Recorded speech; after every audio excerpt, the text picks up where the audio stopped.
Bonjour et bienvenue dans Prière Inspirée. Nous avons la joie de recevoir à nouveau le pasteur Mohamed Sanogo. Il va donc continuer et terminer de nous parler des 7 catégories de prière. Je vous laisse tout de suite avec le pasteur Mohamed.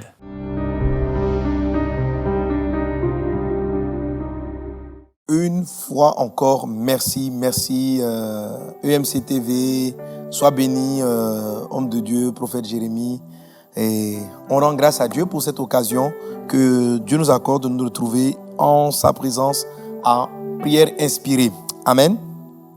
Alors, je continue ma série. C'est vrai que à l'épisode précédent, on n'a pas eu l'occasion d'expérimenter cette forme de prière. On va voir si c'est jouable aujourd'hui. Ça serait un peu compliqué, mais bon, on va tenter quelque chose. Amen. Quand vous chantez comme ça, ce chant, parce qu'une prière peut être chantée, ok? Une prière peut être chantée. J'ai besoin de toi.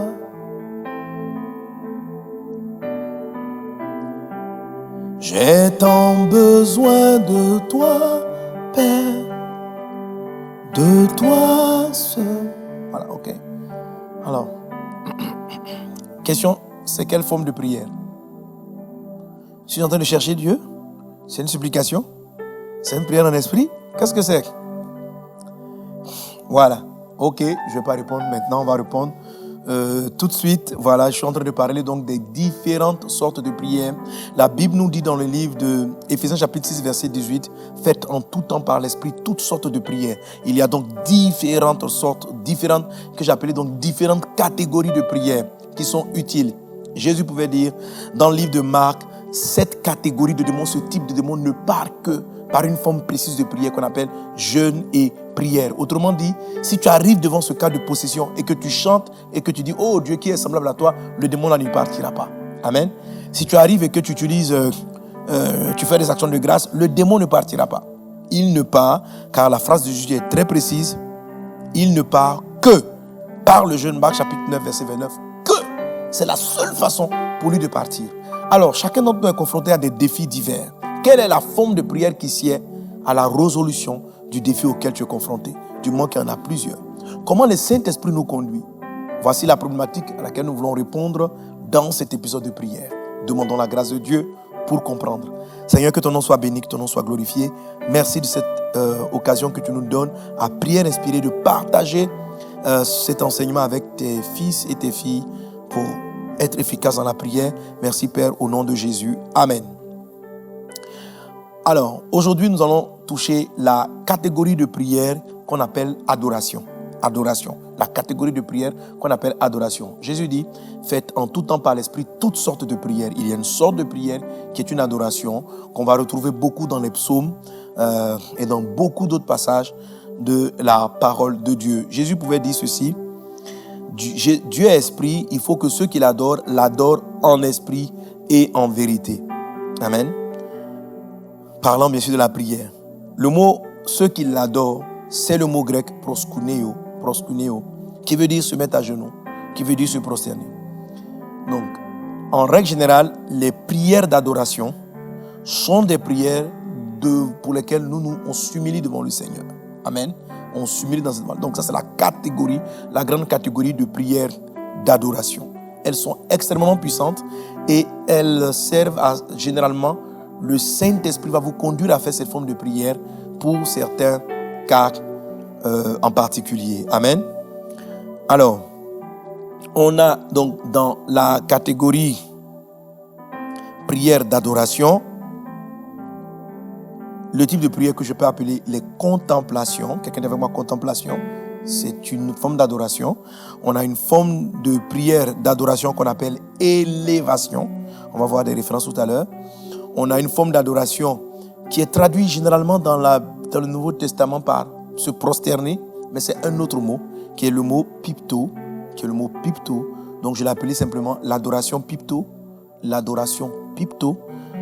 Donc on va retenir donc l'adoration contemplative, l'adoration d'élévation et puis l'adoration proskuneo simplement. Amen.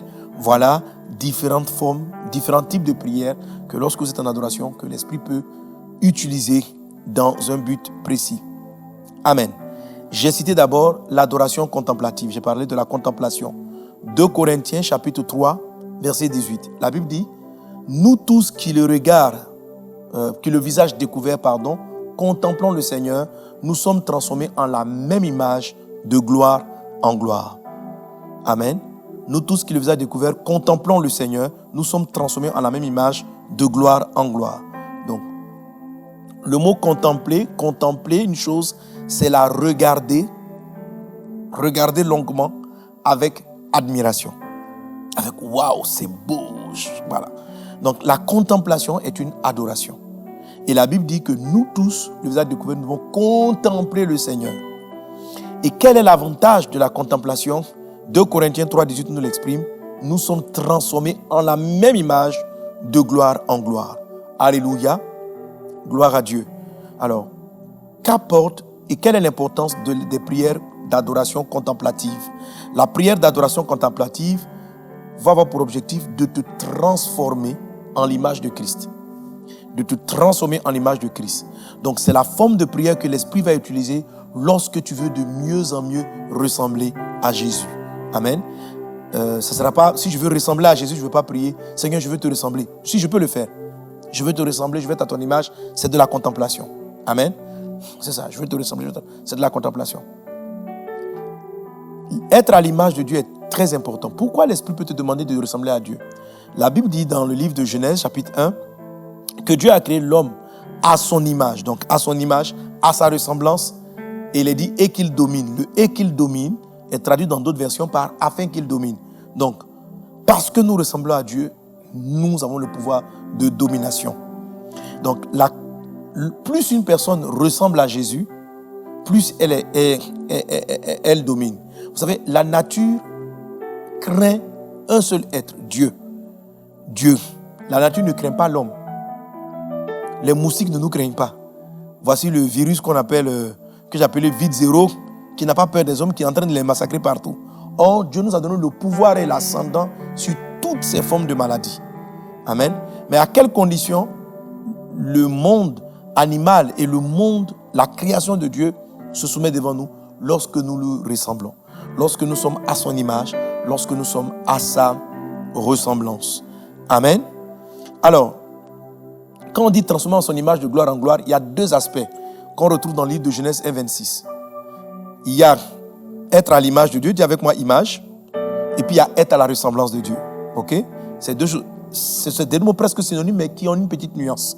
La contemplation te permet d'atteindre les deux aspects. Être à l'image d'une personne, c'est pratiquement être sa photocopie. Ok? C'est-à-dire, c'est la forme apparente. C'est la forme apparente. Être à la ressemblance d'une personne, c'est plutôt l'attitude. C'est plutôt... Donc, quelqu'un peut ne pas avoir ton visage, mais sa manière de se tenir, sa façon de s'exprimer, on va dire, il te ressemble. Ok? Il te ressemble. Il fait les choses comme toi. Et puis, certaines personnes peuvent être à ton image. Donc, ton garçon, ton enfant, ou bien des jumeaux sont à la même image. Bon, on peut dire qu'ils se ressemblent, mais les mots hébreux qui sont utilisés, il y a un qui traduit plus l'intérieur en fait. Et l'autre, donc Dieu a créé l'homme à son image, à sa ressemblance. Adam et Ève ont engendré 7. Ils ont dit, et Ève a dit, Dieu a créé un homme, Dieu a fait un homme à l'image et à la ressemblance d'Adam. Ce n'est pas exactement pareil, même si l'un peut être utilisé pour l'autre, mais ce n'est pas exactement pareil. Donc, quelqu'un qui est à ton image, il va avoir vraiment l'apparence extérieure. Et quelqu'un qui te ressemble va avoir l'attitude. La contemplation permet d'avoir l'attitude de Jésus. Alors, si je veux être patient comme Jésus, donc quand je suis en train de prier pour être patient comme Jésus, pour avoir la douceur de Jésus, qu'est-ce que je fais? Je vais faire de la contemplation. C'est-à-dire, je vais ouvrir ma Bible et je vais admirer le côté patient de Jésus. Quelqu'un qui n'est pas contemplatif, il va utiliser ce langage. Jésus a dit, si on vous frappe sur la joue, tendez l'autre joue. Moi, je ne suis pas pareil. Hein. Tu me tousses une joue, je te rends. Ça veut dire quoi? Que cette personne n'est pas admirative de cette attitude de Jésus qui permettait de pardonner à ses ennemis. Il n'est pas fan de cette façon de faire. Donc, il ne contemple pas. Il n'a pas un regard admiratif du caractère de Jésus. Il ne peut pas être transformé en la même image. Pour être transformé en la même image, il faut regarder de manière contemplative. Donc, Quand vous constatez qu'il y a beaucoup d'aspects dans votre vie sur lesquels vous ne ressemblez pas au Seigneur, qui auront pour conséquence votre manque d'autorité. Parce que celui qui a l'image domine. Ok? Le monde ne va pas te respecter si tu ne ressembles pas à Jésus. Alors quand tu manques d'autorité dans ton travail, dans ta vie sociale, et que tu veux l'autorité du Christ, favorise les adorations contemplatives. Amen.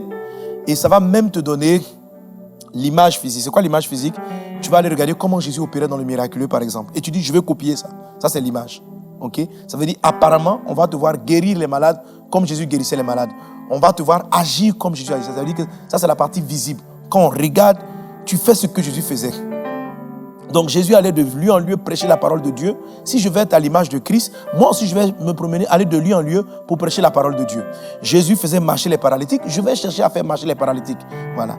Donc pour que le don de guérison, dans le ministère souvent, quand je vais en croisade, plus je vois des miracles, plus je lis les passages où Jésus a fait, et puis je lis ça avec admiration. Waouh, il a ramené ce mort-là à la vie. Waouh! Et je regarde ça avec admiration. Je serai changé en la même image, de gloire en gloire, et je vais avoir maintenant l'ascendant sur certaines maladies. Que l'adoration contemplative soit ton partage au nom de Jésus. Alléluia. Je te contemple, Jésus. Qui est beau comme toi? Qui est semblable à toi? Amen. Je t'admire, mon roi. Je t'admire. Amen. Voilà. Et quand tu fais comme ça et tu lis la Bible, ça va t'amener dans la méditation de Jésus, de la vie de Jésus. Tu vas être transformé dans la même image. Ok? On a l'adoration élévative ou l'adoration d'élévation. Jésus dit par exemple, lorsque je serai élevé, j'attirerai les hommes à moi. C'est de l'adoration aussi, mais c'est l'élévation. Jésus dit par exemple en Jean chapitre 8, verset 28. Jean 8, 28.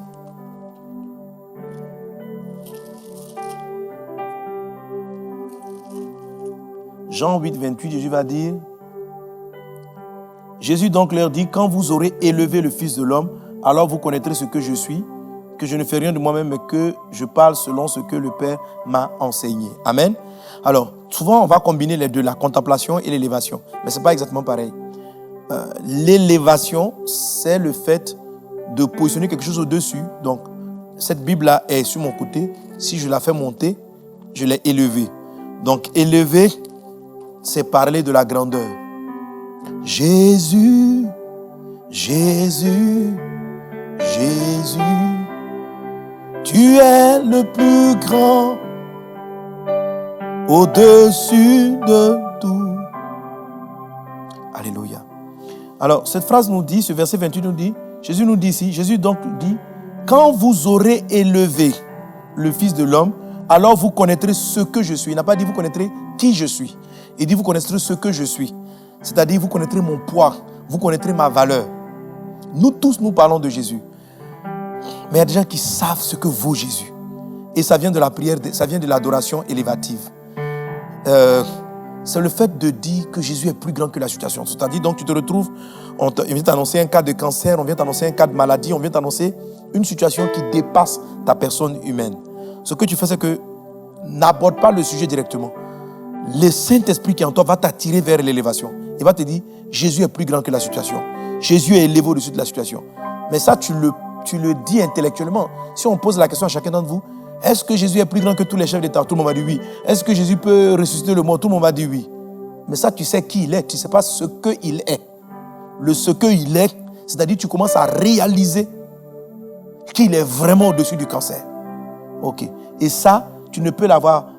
Pour que ça, il dit, quand vous aurez élevé le Fils de l'homme, Jean 8, 28, alors vous connaîtrez ce que je suis. Pas qui je suis. Ce que je suis. C'est son poids. Amen. Son poids. Et c'est ce qui va booster votre foi. Et généralement, c'est la première partie de la prière de notre Père. Quand on prie, on dit quoi? Notre Père qui est aux cieux. Donc, on positionne le Père au-dessus de tout. On lui montre que notre Papa, il n'est pas sur la terre. Il est plus puissant que tout. Tu vas utiliser cette forme de prière généralement lorsque le défi auquel tu es confronté est au-dessus de tes forces et au-dessus de ta foi.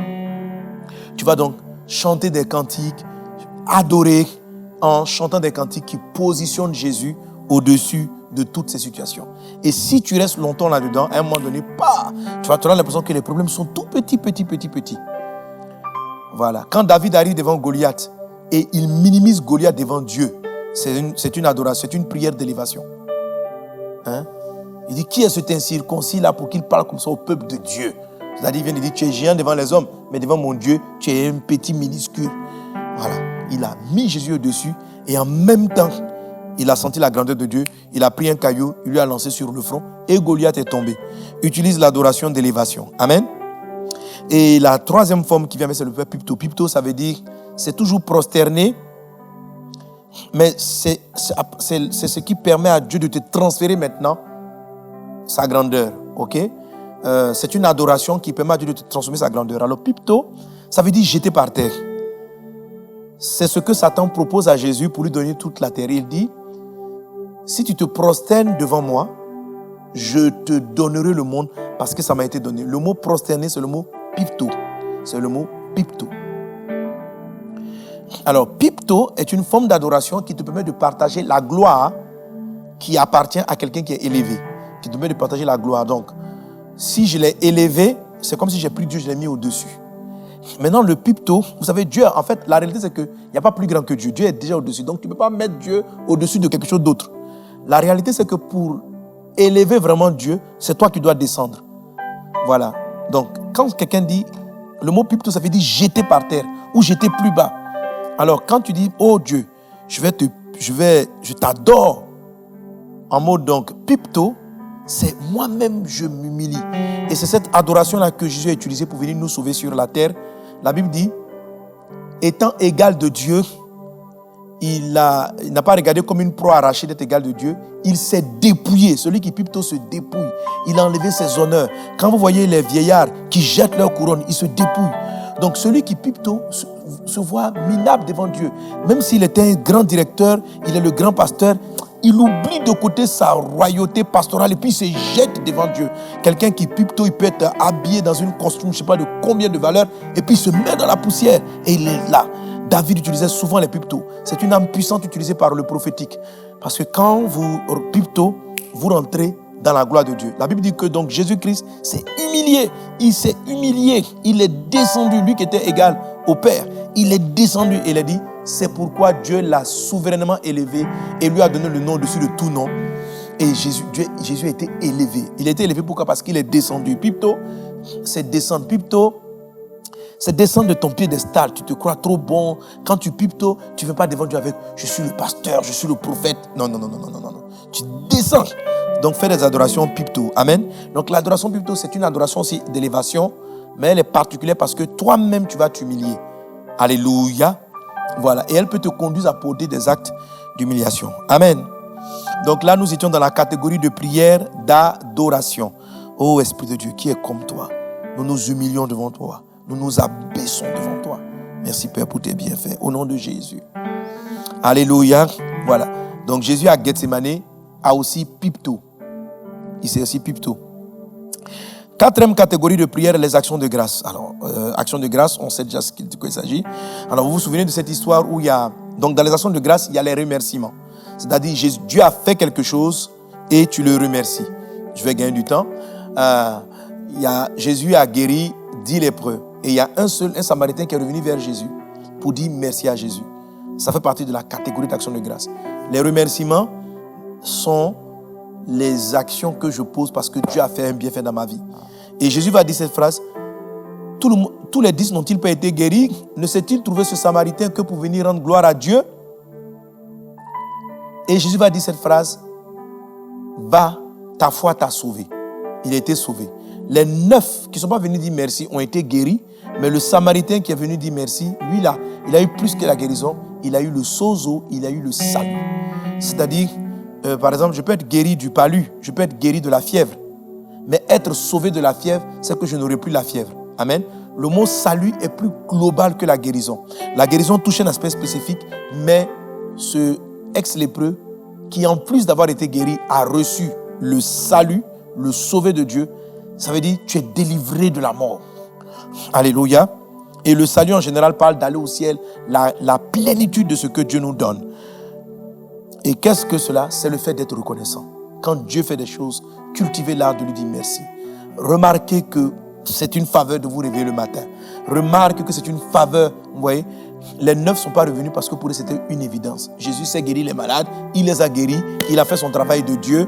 Alors, voilà. Donc, quand on se réveille le matin, Dieu a fait son travail de Dieu. Lorsqu'on arrive à manger à midi, Dieu a fait son travail de Dieu. Donc, on ne peut pas se rendre compte le nombre de personnes qui ne sont pas reconnaissants, qui ressemblent aux 9 Hébreux qui ne sont pas venus dire merci à Jésus. Donc, l'action de grâce commence par les remerciements. Marc 7, 11, Galates 6, versets 6 à 10. Ok? Dans les actions de grâce, on a une deuxième arme d'action de grâce que je vais appeler le contentement. 1 Timothée chapitre 6, verset 6. La Bible dit la piété et le contentement sont une grande source de gain. C'est quoi le contentement? C'est le fait de savoir apprécier et d'être reconnaissant pour les petites choses, pour les petits commencements. Amen. Donc, vous utilisez l'action de grâce de contentement, pas parce que vous avez été satisfait. Tandis que le remerciement dont on a parlé tantôt, il y a eu gain de cause. Donc, j'utilise le remerciement. Le contentement, il n'y a pas encore eu gain de cause. C'est juste que je remarque qu'il y a un petit changement. Amen. Je remarque qu'il y a une petite chose qui se met en place et je rends grâce à Dieu. Donc, le contentement, je ne sais pas, je prie à l'église, j'ai besoin d'instruments de musique, mais j'ai une toute petite guitare qui ne fonctionne pas bien. Mais j'ai déjà ça. Le contentement, c'est le type de prière qu'a fait Élie sur la montagne. Dès qu'il voit le petit nuage, il commence déjà à célébrer la victoire. Mais un petit nuage, ce n'est pas dire la pluie. Mais dès l'instant où Élie a célébré la victoire, ce petit nuage a couvert totalement le ciel. Le contentement, c'est ce que Jésus a appliqué lorsqu'il s'est retrouvé devant la foule à nourrir. Il est arrivé, on demande combien il y a de nourriture dans la foule. On ne trouve que 5 pains et 2 poissons. Il aurait pu dire, papa, ce n'est pas suffisant. Mais il a appliqué. La piété plus le contentement est une grande source de gain. Donc, lorsqu'il a rendu grâce à Dieu, c'est une source, ça veut dire un point de démarrage de gain. Donc, le contentement permet de multiplier une petite chose. C'est très simple, le contentement. Si vous venez puis vous féliciter quelqu'un pour le peu qu'il fait, vous allez voir qu'il va faire mieux. C'est ça le contentement. Amen. Voilà. S'il est un peu faible, puis tu lui dis, mais tu es très bon, tu chantes très bien, il va mieux chanter. Donc, le contentement permet de multiplier ce qui est petit. Donc, le contentement est une forme de remerciement par anticipation. Amen. Et c'est une puissante arme qu'on veut utiliser lorsqu'on n'a pas assez d'argent, lorsqu'on n'a pas suffisamment, on a un peu d'argent quand même, mais ce n'est pas suffisant pour mettre son enfant à l'école, ce n'est pas suffisant pour résoudre telle chose, on va utiliser l'arme du contentement. Seigneur, je te rends grâce. Merci de m'avoir donné cet argent. Alléluia. Amen. Et tu vas voir que le ciel va s'ouvrir. Que Dieu te bénisse avec le contentement au nom de Jésus. Et comme action de grâce, il y a les actes de grâce, j'en ai déjà parlé. Par exemple, Anne qui offre son premier-né à Dieu, c'est un acte. C'est pas dire merci, elle a fait un acte. Donc, action de grâce, c'est aussi de poser des actes. Voilà, c'est aussi de poser des actes. Il y a certains, après avoir traversé toute une année, ils vont poser un acte de grâce, décider de faire une offrande d'action de grâce. C'est un acte. Donc, on va mettre là-dessus beaucoup d'offrandes, les dons, les mouvements. Ça peut être des actes. Je vais nettoyer l'église, je vais offrir un service à Dieu pour tout ce qu'il a fait pour moi. Amen. Ça fait partie de la catégorie action de grâce. Ok, gloire à Jésus. On a une autre catégorie appelée les requêtes. Donc la Bible dit faites connaître à Dieu les requêtes. Ok? Faire des prières, faire des requêtes. Il dit faire des... 1 Timothée 2:2. Jésus donc avant toute chose à faire des prières, des supplications, des requêtes. Quelqu'un dit avec moi requête. Alors le mot requête utilisé vient d'un mot grec qui est anteuxis. Anteuxis. Donc, c'est une catégorie de prière qu'on appelle les requêtes. Et anteuxis se traduit littéralement par une entrevue, c'est-à-dire une forme d'échange et de discussion. C'est une forme de prière on aurait pu classer aussi dans le mode des prières de recherche, mais elle a des aspects vraiment très, très, très, très intéressants. Amen. Alors, dans les prières anteuxis, on a le dialogue avec Dieu. Voilà, on parle, on pose des questions et puis il nous répond. Parce qu'on a une entrevue, papa, je viens te voir, on va discuter. Voilà, c'est des formes de prière qu'il faut faire. Un de mes premiers pères que j'ai beaucoup aimé dans ces prières, un papa, je le cite, je profite pour le saluer, le pasteur Vali Ouattara, voilà, des Assemblées de Dieu en Côte d'Ivoire. Il a développé là des prières anteuxis, entrevues. Quand on prie, il cause avec son papa. Ah Dieu, tu vois, il y a ceci, il y a cela, voilà. Donc c'est la prière d'amitié, comme si vous causez avec votre ami et vous causez comme ça avec Dieu. Amen. Voilà, il causait comme ça avec le Seigneur. Moi, souvent, ça m'est arrivé, je vois le Saint-Esprit venir me réveiller la nuit. Je dis, mais papa, il y a un sujet de prière. Il dit, non, il n'y a rien, on va juste causer. Et puis on cause, on discute de la vie, c'est très intéressant. Amen. Il faut intoxiser. Amen. Voilà. Ça permet d'avoir des questions. Donc, favoriser, ne sais pas, tout le temps des prières formelles où tout est combat, tout est compliqué. De temps en temps, il faut parler avec ton papa, c'est ton ami. Ce sont des échanges. C'est bien l'entrevue. Ce sont des requêtes, ça. Intoxise. Amen. Dans le mot requête, dans les types de prières requêtes, on a aussi ce qu'on appelle les vœux. Donc, vous avez ce que, par exemple, a fait Jabez.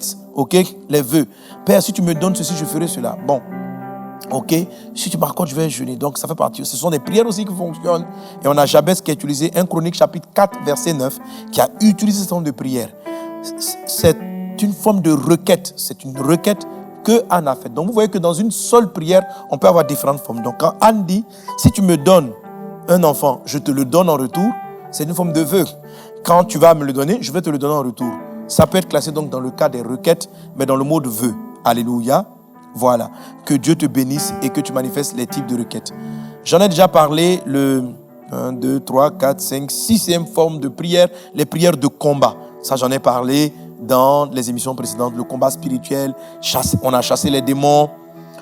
Quand Jésus dit par exemple, si tu dis à cette montagne, déplace-toi. Tu vois, là, tu ne pries pas. Les prières de combat, généralement, ne s'adressent pas à Dieu. Ce sont des prières, on a reçu l'onction de Dieu et puis on vient traiter avec le sujet. On bouscule les démons et puis on les chasse. Au nom de Jésus-Christ de Nazareth, manifeste des prières d'autorité, parle avec assurance, dis à la montagne, déplace-toi, dis à la maladie, va-t'en. Ce sont des prières, mais ce sont des prières d'autorité. On a les prières d'accord. Je vais les développer dans d'autres cas de prière. Jésus dit, si 2 personnes se mettent en accord, c'est la prière, je pense, la plus puissante. La Bible dit, tout ce que ces personnes-là demanderont vont se faire. Alors, la prière d'accord, c'est tout un enseignement qu'il faut connaître. Les prières d'accord se font sur 3 cordes. Vous savez, les accords musicaux, c'est 3 notes. Pour établir les accords musicaux, il nous faut à peu près 3 notes. Et les prières d'accord sont comme cela. Amen. Vous allez retrouver ça dans le fait que ceux qui ont bâti la tour de Babel se sont mis d'accord. Et ils avaient 3 caractéristiques. Ils étaient un même peuple, ils avaient une même langue, ils avaient un projet. Ce sont les 3 éléments de l'accord. Donc, si je veux prier, faire une prière d'accord avec un frère, on est un même peuple, ça veut dire nous sommes des chrétiens, on a une même langue, la parole de Dieu, et on a un même projet. Ok? C'est ce qu'on appelle les prières d'accord. La prière d'accord est différente de la prière d'ensemble. On se met en groupe et on prie, c'est très bon. Voilà. Donc, dans la catégorie des prières d'accord, on a la prière où on se met vraiment en accord, Matthieu 18, 19. On a les prières d'ensemble. Psaume 133 qui dit qu'il est doux et agréable pour des frères de demeurer ensemble. Là, c'est juste ensemble. C'est là que Dieu amène la bénédiction. Ok? Donc, quand on se retrouve à l'église pour prier ensemble, on n'a pas besoin d'être d'accord. On a juste besoin d'être des frères. Amen. Et vous savez, je sais que vous avez des frères avec lesquels vous ne vous entendez pas. Ok? Le simple fait qu'on soit des frères qui se rassemblent, Dieu envoie la bénédiction en abondance. C'est dans la catégorie des prières d'accord. Ok? Ou bien des prières d'ensemble. Voilà. Il faut plutôt appeler cette catégorie prière d'ensemble. Et dans cette catégorie, on a la prière d'accord, on a les prières d'ensemble même. Amen. Que Dieu te bénisse abondamment. Et puis, la toute dernière catégorie, en fait, c'est le mot même qui est le plus souvent utilisé par prière dans la Bible, c'est le mot prosuke, donc qui est généralement traduit par prier, par la prière. Voilà. Quand tu lis la phrase, on dit Jésus s'est rendu à Gethsémani pour prier. Donc, il y a le mot prosuke et puis il y a le mot prosukomai. Prosukomai. Voilà. Qui lui veut dire offrir des prières. Offrir des prières. Alors, Dieu même consomme la prière. C'est-à-dire, tu n'as rien à dire. Il y a des fois, il faut prier, tu n'as rien à dire. Tu pries.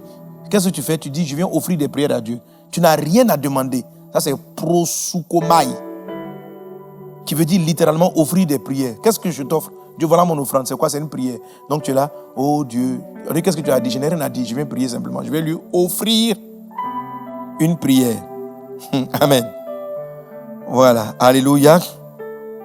Il faut prosukomai. Amen. Voilà. Donc on a prosuké et puis on a prosukomai. Prosukomai, c'est offrir des prières. Donc, quelquefois, tu ne sais pas ce que tu vas faire. Tu n'as rien à faire. Tu offres. Tu es content, tu vas offrir. Tu te lèves, tu dis, je m'en vais à l'église. Tu dois faire quoi? Je vais prier. Tu as un sujet de prière? Non, je n'en ai pas. Je vais juste prier. Et tu viens pour Sukomai. Ok? Je viens juste offrir des prières à Dieu. Et là, quand tu arrives, tu pries pour l'église, tu pries pour les sujets qui sont devant toi, tu pries pour d'autres frères, c'est des proskomai. Que Dieu vous garde, que Dieu vous bénisse abondamment. Amen. Je ne sais pas laquelle on va utiliser pour terminer le moment, mais voilà. je crois que tu as des défis personnels et que l'Esprit de Dieu te conduise dans une des formes de prière. Merci Père pour tes bienfaits. Merci Seigneur pour ces choses que tu nous as donné de partager avec tes serviteurs et tes servantes. Merci Jésus. Qu'il en soit ainsi dans nos vies. Fais de nous des guerriers de prière. Apprends-nous les prières efficaces. Au nom de Jésus-Christ. Amen. Soyez bénis.